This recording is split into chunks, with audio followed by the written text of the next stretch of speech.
It sounds like the ultimate dream, doesn't it? To pack up your desk, walk away from the 9 to 5, and spend the rest of your days breathing in the crisp air of the Swiss Alps, or walking along the shores of Lake Geneva. But I want you to look me in the eye right now, because we need to stand in your truth. Is it actually possible to retire at 55 in Switzerland, or are you walking straight into a financial trap that will devastate your security in your later years? Let's look at the hard truth, because hope is not a financial plan. Here is the problem. In Switzerland, the statutory reference age for retirement is 65 for both men and women. That is the baseline. When you say, I want to retire at 55, you are talking about cutting 10 whole years off your earning potential. 10 years where you are not putting money into the system, and 10 years where you have to completely feed yourself before the state even looks at you. And that brings us to the fear. The fear that keeps you up at 3 o'clock in the morning. What if I run out of money? What if inflation eats my savings? What if I break the law without realizing it? Because Switzerland has rules, my friends, and if you do not understand how the Swiss three-pillar system works, those rules will break your retirement portfolio into pieces. The big question you have to answer is, where is your income going to come from between the age of 55 and 65? Let's break down the pillars, because this is where most people get it completely wrong. Pillar 1 is your AHV, the state pension. You cannot touch a single cent of your AHV at age 55.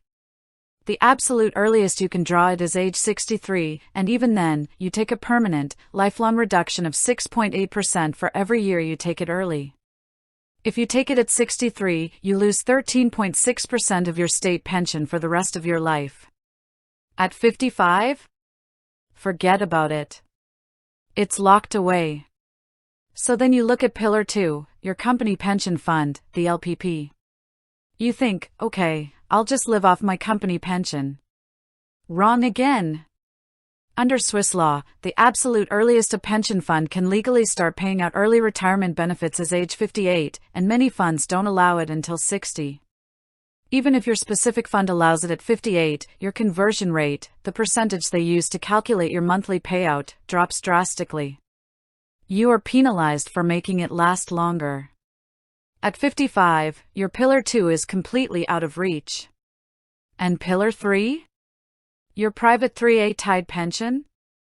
You cannot legally touch that money until 5 years before the reference age. That means age 60. Do you see the massive gap staring you in the face? From age 55 to age 60, you have zero access to Pillar 1, zero access to Pillar 2, and zero access to Pillar 3A. You are completely on your own. And here is the kicker, the one blind spot that trips up almost everyone and can absolutely bankrupt your plans. You think that because you stop working, you stop paying into the social security system. Oh, no, no, no. In Switzerland, you have a legal obligation to pay AHV contributions as a non-gainfully employed person until you reach the age of 65. It is mandatory. And how do they calculate what you owe? They look at your net wealth and your pension income. If you have a massive nest egg to fund your early retirement, your mandatory annual AHV bill could be thousands of francs a year, completely draining your cash reserves when you aren't earning a single cent. So, can you retire at 55 in Switzerland? The answer is yes, but only if you have a massive, liquid bridge of private wealth, what we call Pillar 3B or ordinary savings, unlocked and ready to fund a 10-year gap. You must be able to completely fund your lifestyle, pay your health insurance, and pay your mandatory non-employed AHV contributions entirely out of pocket for a decade. If you do not have that bridge, you are playing Russian roulette with your financial future.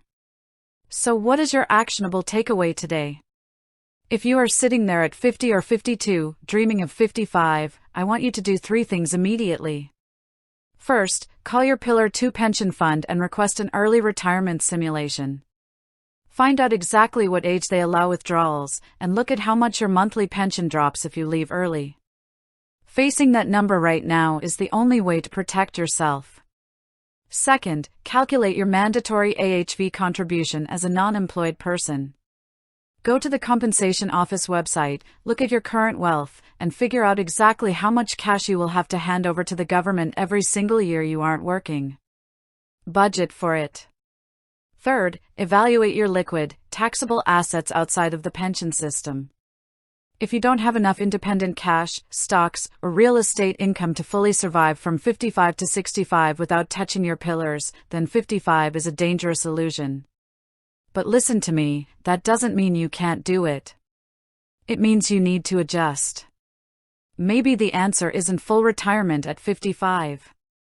Maybe the answer is partial retirement at 58, where you scale back to 50% work, keep paying your regular contributions, and avoid the heavy penalties. Be honest with your numbers. Protect your security, because you have worked too hard and too long to compromise your peace of mind in your golden years. You can do this, but you must do it with your eyes wide open.